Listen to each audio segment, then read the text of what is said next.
Bird flu ప్రస్తుతం ఉభయ తెలుగు రాష్ట్రాల్లో కలకలం రేపుతోంది.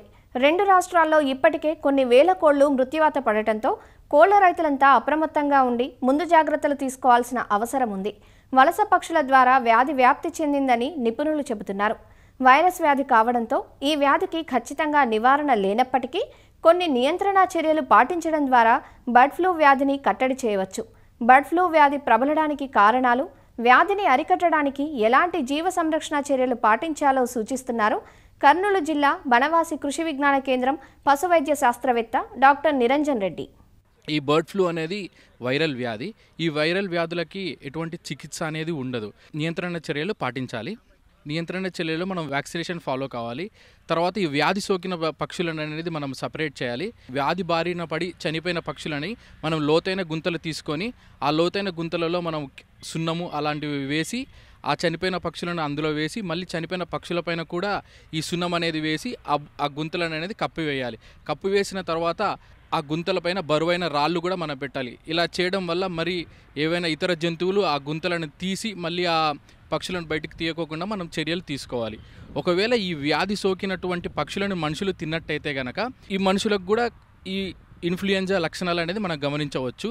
ముఖ్యంగా ఈ వైరస్ అనేది ఇన్ఫ్లుయెంజా ఏ వైరస్ గ్రూపుల వల్ల వస్తుంది. ఈ ఇన్ఫ్లుయెంజా ఏలో మొత్తం 12 స్ట్రెయిన్స్ ఉంటాయి. ఆ 12 స్ట్రెయిన్లలో కూడా H5N1, H7N9, H9N1 అనేవి చాలా ప్రమాదకరమైనవి. H5N1 అనేది అన్నింటికంటే చాలా ప్రమాదకరమైనది.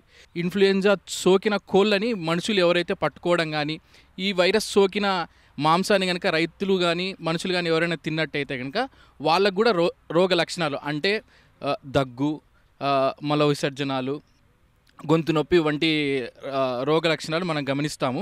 ఒకసారి ఈ రోగ లక్షణాలు గమనించిన తరువాత సరిగ్గా చర్యలు తీసుకోకపోతే మనిషి చనిపోయే అవకాశం ఉంటుంది. ఈ వైరస్ సోకిన ప్రాంతాల్లో 1 నెల నుంచి 2 నెలల వరకు మనం మాంసం తినకపోవడమే మంచిది.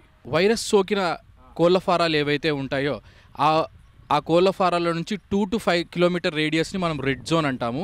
ఈ రెడ్ జోన్లో మనము కోళ్ళ విక్రయాలు కానీ గుడ్ల విక్రయాలు కానీ ఎటువంటిది చేయకూడదు.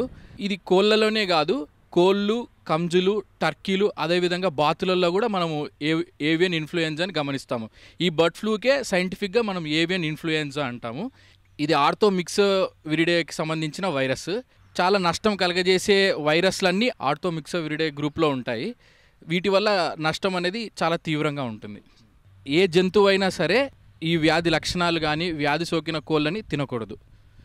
ఒకవేళ తిన్నట్టయితే కనుక వాటికి కూడా ఈ వ్యాధి లక్షణాలు అనేది మనం గమనిస్తాము. ఇలా ఒక కోళ్ళ నుంచి మనుషులకి, మనుషుల నుంచి కోళ్ళకి వ్యాప్తి చెందే వ్యాధులని మనం జూనోటిక్ డిసీజ్ అంటాము. ఆ జూనోటిక్ డిసీజెస్లో ఈ బర్డ్ ఫ్లూ అనేది ప్రమాదకరమైన వ్యాధి. ఈ వ్యాధి సోకినటువంటి ఫారాలలో పక్షులు తిన్నట్టయితే కనుక ఒకవేళ ఆ మనుషులలో ఏదైనా రోగ లక్షణాలు కనపడితే కనుక ఖచ్చితంగా చికిత్స అనేది చేసుకోవాలి. ఈ కోళ్ళ ఫారాలలో నియంత్రణ చర్యలు ముఖ్యంగా చూసుకున్నట్టయితే వైరల్ వ్యాధులకి ఏ వ్యాధికి కానీ మనం చికిత్స అనేది ఉండదు, నియంత్రణనే చేసుకోవాలి ఖచ్చితంగా. నియంత్రణలో కూడా శుభ్రమైన నీరు, శుభ్రమైన ఆహారం అందించాలి. ముఖ్యంగా వ్యాక్సిన్ వేసుకోవాలండి. వ్యాక్సిన్ అనేది ఖచ్చితంగా వేసుకున్నట్టయితే కనుక మనం 90 నుంచి 95% వరకు బర్డ్ ఫ్లూని అరికట్టుకోవచ్చు.